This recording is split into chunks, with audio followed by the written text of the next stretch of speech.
hello beamed across the dark and frigid depths by E.T. "I don't think it can ever be determined," Eamon said. "I'm frustrated that I can't draw any further conclusions than I already have." Though the WOW signal remains a cosmic unicorn, a lot has changed since its detection 4 decades ago. Back then, the only planets astronomers knew about circled the sun.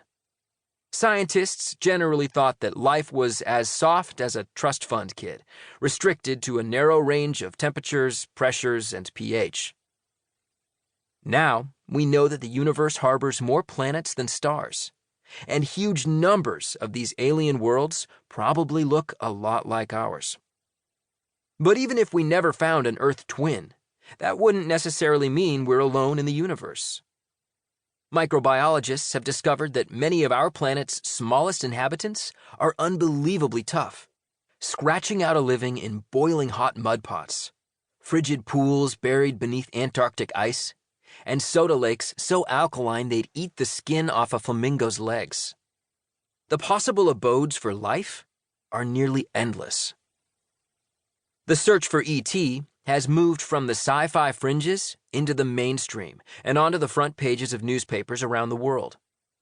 Scientists are looking hard now, and their efforts are about to ramp up as a new generation of powerful telescopes, both on the ground and in space, is about to come online. Excitement and optimism are in the air. "I think it'd be the biggest surprise if we don't find something," said Lisa Kaltenegger, an associate professor of astronomy at Cornell and director of the university's Carl Sagan Institute. Kaltenegger is focused primarily on finding biosignatures in the atmospheres of alien worlds. Generally speaking, evidence of simple life, such as microbes. But Eamon is just as bullish on intelligent aliens. "I'm convinced that there are probably millions or billions of extraterrestrial civilizations, if we include all of the galaxies in the universe," he said. As the search for E.T. heats up, so too does the push to expand humanity's footprint out into the solar system. NASA is planning to return astronauts to the moon and then get them to Mars. The European Space Agency is really excited about setting up an international moon village. But much of the action is in the private sector.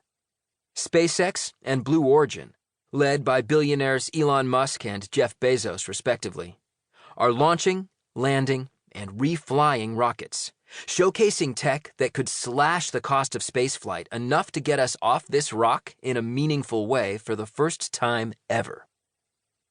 Musk wants to set up a million-person city on Mars.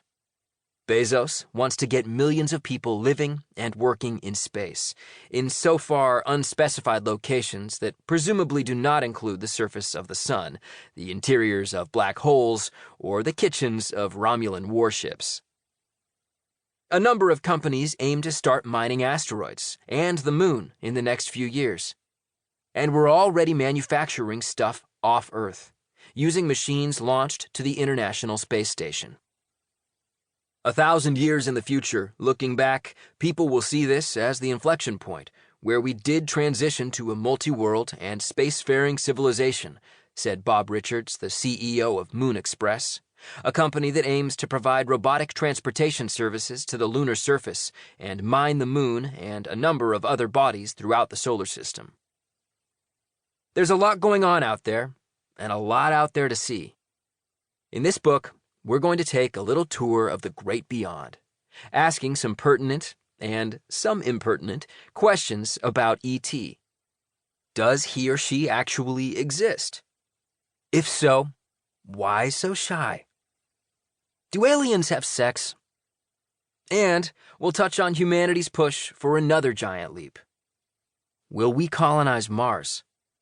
Can we go interstellar? Could we really travel back in time and stab Hitler in the neck with an awl? Enough of the preliminary chatter. Let's get started. Part 1. What's out there? Chapter 1. Where is everybody? In 1950, Nobel Prize-winning physicist Enrico Fermi, who led the team that created the first ever